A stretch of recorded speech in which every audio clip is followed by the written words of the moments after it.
Bonsoir à tous. Donc je suis Christelle Lecomte. Je développe l'agence Vanksen dans le sud-ouest depuis 1 an. Vanksen est une agence de digital marketing qui s'est créée il y a bientôt 15 ans, en fait nos 15 ans l'année prochaine, au Luxembourg et qui est présente sur 4 territoires, Luxembourg, France, Suisse, ça fait 3, pardon. Et en région, on est présent à Metz, Nancy, à Paris et depuis 1 an maintenant donc à Bordeaux. C'est une agence que j'ai dirigée il y a également 7 ans ou 8 ans à Paris. Nos clients sont à la fois des grandes marques que l'on accompagne à l'international, mais aussi des entreprises locales que l'on développe et que l'on aide à se développer sur le digital, ou grâce au digital plutôt. Il y a 1 an, quand on a lancé l'agence, on s'est posé la question de comment peut-être s'ancrer dans le secteur du vin. Ce qui nous paraissait intéressant, c'est de se dire, voilà, on est spécialiste du web marketing, allons observer ce qui se pratique sur le digital. Vanksen a pour habitude de développer des études sur des bonnes pratiques avec un regard soit sur un secteur d'activité et ses pratiques dans le digital, ou alors de présenter des tendances. La prochaine étude, ça sera les tendances du social media et notamment l'optimisation de la marque sur les médias sociaux. Elle sort dans 15 jours environ. Celle-là, on s'est dit, bah voilà, on va regarder ce que le secteur d'activité le plus notoire dans le sud-ouest réalise sur Internet. Et puis, pour être tout à fait honnête, on s'est un peu retrouvé face, je dirais pas à un vide total, parce que grâce à des belles marques comme Bordeaux, on avait quand même des bonnes pratiques, mais il y avait aussi beaucoup de retard, etc. Donc on s'est dit, bah, tiens, on va aller voir ce qui se passe et peut-être montrer quelles opportunités le digital apporte à la marque en termes de business et en termes tout simplement aussi d'image de marque. Et donc, on a réalisé cette étude qui est en ligne sur SlideShare, accessible gratuitement bien sûr. Elle en est à plus de 35 000 vues et on l'a lancée en, je crois, février l'année dernière.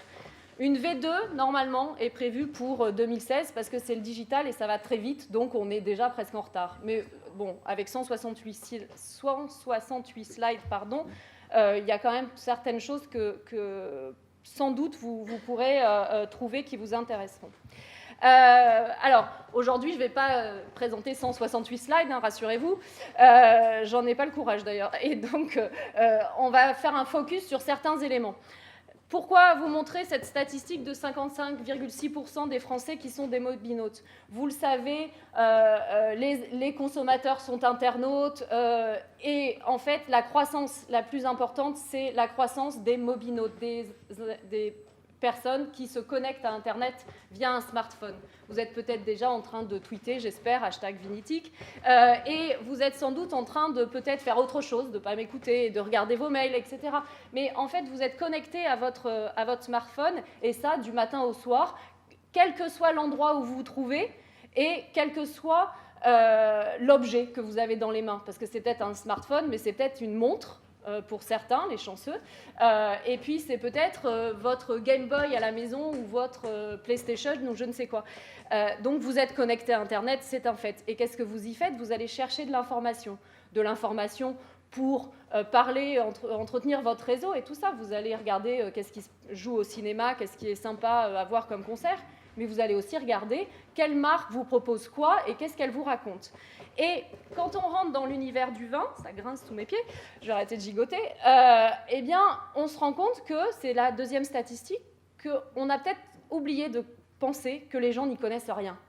Et ça, nous, on se dit, bah, on est à Bordeaux, on connaît bien le vin, on sait de quoi on parle, et finalement, le consommateur, et c'est issu d'un sondage via Voice pour Terre de Vin, 71% des Français estiment ne pas s'y connaître en vin. Et donc, on a ces gens qui se renseignent sur Internet et qui n'y connaissent rien et qui ont envie d'avoir plein d'informations à partager avec leurs petits copains sur les réseaux sociaux. Et en fait, bah, ils se disent, moi, j'y connais rien, je vais peut-être parler d'autre chose dans ce cas-là. Et donc, voilà, ces 2 statistiques me semblaient intéressantes à mettre en parallèle. Donc maintenant, voilà, les opportunités du digital, vous trouverez dans l'étude plein d'opportunités. J'en ai retenu certaines. d'abord une notion de visibilité. On parlait de notoriété. Avant d'aller vérifier sa notoriété qu'il va falloir faire avec une étude, déjà on peut, grâce au digital, mesurer sa visibilité. Parce que c'est tout simple, il y a des outils analytics qui permettent de mesurer si on est bien référencé, si on est visible sur tel et tel site, si on a des liens entrants, etc. Tout ça, ça se mesure. Donc on peut mesurer sa visibilité. Les conversions, j'aurais dû le mettre après. On peut mesurer ses leads, que ce soit les contacts que l'on va recruter. C'est une opportunité business, que ce soit en termes de contacts, que ce soit en termes de vente, que ce soit en termes de j'augmente mes fans ou je ne sais quoi. On peut mesurer tous les contacts entrants. C'est un moyen de se différencier. On va parler beaucoup d'histoires et des histoires que l'on raconte et des contenus que l'on propose. Finalement, vous faites... Alors je dis vous, je considère que tout le monde est dans le vin et tout ça, mais on fait tous plus ou moins la même chose hein, quand on parle sur les réseaux sociaux peut-être. Mais finalement, en termes de raison d'être de l'entreprise et de la marque, on est différents, on est tous différents. Et chaque vin est différent. Il va être fait avec une passion peut-être identique, mais avec des moyens différents. Et ça, c'est intéressant de le raconter. Et d'entrer en conversation avec ces différents publics, c'est quelque chose qui est propre aux réseaux sociaux, par exemple, mais qui est souvent oublié. Et oublié, vous le verrez, par les plus grandes marques. Et donc, l'objectif, je dirais, et l'opportunité, c'est de faire ce dont tout marketeur rêve, c'est d'avoir la love brand. Il y en a très peu encore, mais l'idéal, c'est, voilà, si on réunit l'ensemble et si on arrive à travailler sa stratégie sur une vision long-termiste, on arrivera peut-être à devenir cette fameuse love brand. Je le souhaite en tout cas pour les vins de Bordeaux. Donc, quelle présence ? C'est cette question qu'il faut se poser. Monsieur Château nous disait, voilà, le digital, c'est incontournable. Être sur Internet aujourd'hui pour une marque, on ne va pas se dire, ah ben non, moi je ne vais pas avoir de mon site Internet. Alors peut-être que vous n'aurez pas le site Internet, mais vous avez plutôt intérêt à réfléchir votre stratégie en fonction de vos objectifs, de vos cibles, de qui vous voulez toucher, qu'est-ce que vous voulez leur raconter. Donc ça, forcément, la présence sur Internet, elle est incontournable. Maintenant, c'est comment vous la réfléchissez, dans quel écosystème digital vous intégrez, quelle est votre e-réputation, parce que peut-être que si vous démarrez votre présence, les gens parlent déjà de vous, en bien, j'espère, peut-être pas forcément, et c'est important d'en avoir conscience et de l'intégrer. Et puis l'e-réputation, elle se mesure dans le temps, elle évolue. Le bad buzz peut arriver du jour au lendemain, mais ça ne veut pas dire que votre réputation est ternie à jamais. Ça se soigne. Voilà. Donc après aussi, si on revient à l'écosystème digital, quelle est votre approche sur le mobile ? Parce que c'est bien beau d'avoir un beau site Internet, si on ne peut pas y avoir accès via un mobile, ça a très peu d'intérêt vu qu'on vient de voir que le nombre de mobinotes ne fait qu'augmenter. Donc c'est quelle stratégie mobile vous avez ? Est-ce que vous proposez les mêmes contenus sur votre site Internet que sur votre site mobile ou votre appli ou je ne sais quoi ? Très certainement pas, parce qu'on ne consomme pas le contenu de la même façon sur un smartphone que sur un grand écran. Votre stratégie SEO, alors là on rentre dans les termes techniques, c'est le Search Engine Optimization. Qu'est-ce que vous faites pour être présent dans Google ? Imaginez que vous ayez la plus belle boutique, qu'elle soit au fin fond d'une rue et personne ne la trouve. Bah, c'est un peu dommage d'avoir investi autant, pris un super architecte pour vous faire une belle boutique. Donc forcément, il vous faut un beau site Internet et qui soit présent, visible sur les moteurs de recherche. On dit Google parce qu'en Europe, c'est plus de 90% des utilisateurs. Mais si on est en Chine, tout d'un coup, ça va être Baidu. Donc qu'est-ce qu'on fait pour être présent en Chine sur les moteurs de recherche ? Donc tout ça, on verra un ou deux exemples. Qu'est-ce qu'on raconte ? Ce fameux storytelling qui est le buzzword de ces 2 dernières années. Voilà. La raison d'être de la marque, elle se raconte que pas forcément par une histoire historique, elle se raconte peut-être avec des histoires au quotidien qui tournent autour de la marque. Donc on parle de ce contenu, ce fameux brand content qu'il va falloir développer pour alimenter les fameuses conversations. Donc ça rejoint la stratégie relationnelle. Qu'est-ce que je fais pour être en conversation, en interaction avec mes différents publics ? Et donc, finalement, peut-être que tout ça ne suffit pas et que parfois il faut un petit coup de pouce avec une stratégie média pour se rendre un peu plus visible ou plus rapidement ou pour accélérer les choses. Et tout ça, bien sûr, c'est le digital, ça se mesure. Parce que si vous ne mesurez rien, comment vous voulez optimiser toutes vos actions parce que justement on est sur Internet, c'est vivant, c'est tous les jours, ça évolue. Et donc on mesure, on optimise, on réagit et on revoit sa stratégie peut-être, ou alors si tout va bien, tant mieux. Donc là, on va parler de présence. Pourquoi? Je fais exprès de vous montrer Hermès. On peut se dire, Hermès, c'est la marque de luxe, ils ont des moyens colossaux, ils ont des équipes dimensionnées, etc. Mais en même temps, montrer Hermès, c'est aussi, et j'en reparlerai à la fin, c'est vous montrer qu'on peut être une des plus belles marques françaises et pas forcément être parfait. Alors, c'est difficile de leur trouver des erreurs, mais il y en a quelques-unes. Maintenant, c'est de se dire, voilà, est-ce qu'on doit s'inspirer des grandes marques? Parfois, oui, c'est bon aussi d'aller voir ce que font les grandes marques, en tout cas, c'est des marques que vous aimez. Et puis, c'est bien aussi d'observer ce qu'elles ne font pas. Et j'y reviendrai tout à l'heure. En tout cas, elles racontent des histoires. Et le storytelling, on l'a dit, il va servir à séduire les internautes, à leur raconter une histoire. Moi, j'aime bien ce que Millésima, et on le retrouve dans l'étude, vous aurez le film, ce que Millésima a proposé en termes de contenu, qui est assez simple, qui était d'aller voir les ambassadeurs de la marque et de leur juste proposer de s'exprimer sur la marque Millésima. Ils ne s'expriment pas forcément sur leur propriété, mais ils s'expriment sur la marque Millésima. Et comme ça, Millésima raconte son ADN, son image, ses ambassadeurs.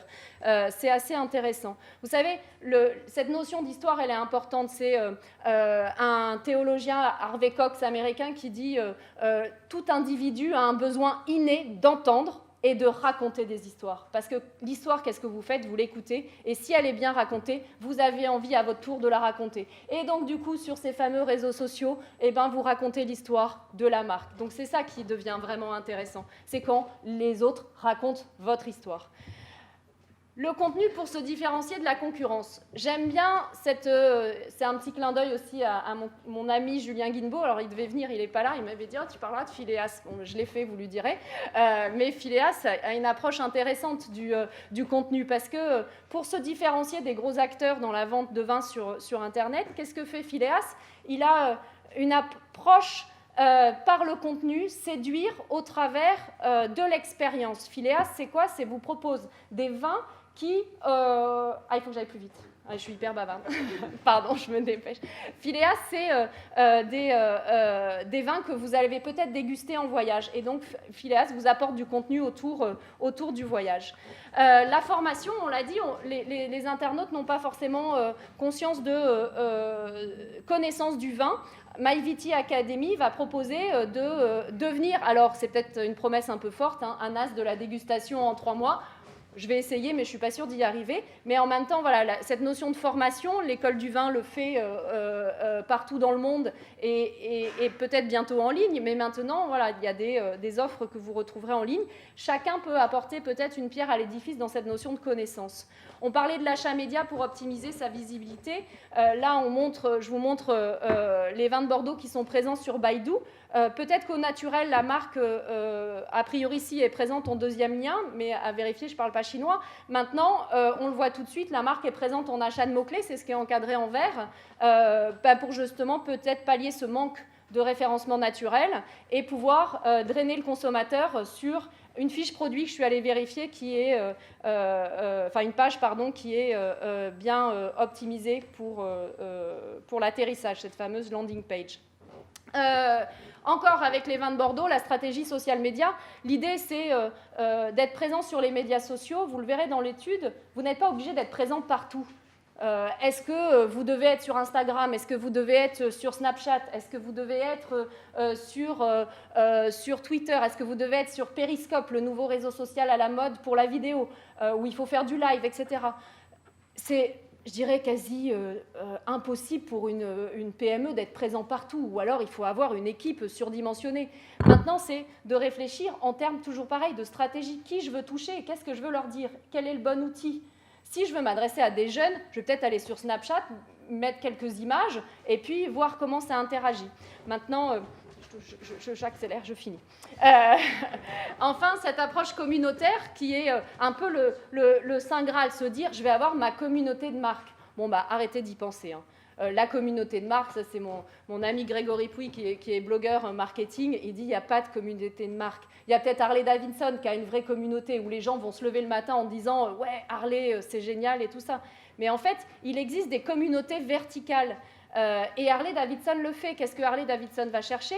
Les fans de moto. Et si vous venez à un mouvement Harley avec votre Honda, personne ne vous dira rien. Parce qu'ils sont fans de moto avant tout. Et donc là, l'intérêt peut-être, c'est d'aller voir ces communautés verticales, les passionnés du vin, et de parler avec eux en tant que marque. Mais ça signifie aussi que les autres marques vont parler avec eux. Donc il faut accepter de parler avec ses concurrents. Moi, j'aime bien, en tant qu'agence, échanger avec mes concurrents. À aucun moment, je me dis « il va peut-être me piquer un business ». Je m'en fiche, on parle de la même chose. On est là pour vendre le métier d'agence conseil. Alors, petit clin d'œil, les cavistes, ils m'avaient dit « oh, s'il vous plaît, dans la V2, on pourra apparaître ». Bon, vous voyez, j'ai été sympa, j'ai pas attendu la V2, ils sont présents ce soir. Et enfin, je finirai par cette notion d'entrée en conversation avec cette approche communautaire. Et pour vous montrer cet exemple avec les grappes, hein, qui est ce réseau social communautaire, pour vous montrer que, et vous ne pouvez pas le lire, bref, un échange entre un propriétaire et un consommateur. Le consommateur dit « j'ai dégusté votre vin, je n'ai pas aimé ». Bon, il a le droit. Hein. Le propriétaire lui répond, bien sûr gentiment, en disant « peut-être que vous l'avez mal dégusté, vous auriez peut-être, selon ce que vous me dites, dû déguster le 2014 ». Eh bien, le consommateur mécontent revient et dit « eh bien, en fait, la deuxième expérience était la meilleure, était bien meilleure que la première. En gros, je retire, sans retirer le commentaire, ce que j'ai dit, votre vin est super. » Et vous voyez, cet échange, tout d'un coup, si on s'intéresse à ce que les gens nous disent, même si c'est négatif, on a le droit de répondre. Voilà, donc ça, je ne vais pas le lire, vous le verrez. Allez sur SlideShare, il y a 168 slides qui vous attendent. Et puis, vous pouvez vous abonner à notre SlideShare parce que comme ça, vous aurez toutes les autres. Ça peut faire du bien aussi parfois de sortir de notre secteur d'activité. Merci à tous. Et désolée pour le retard.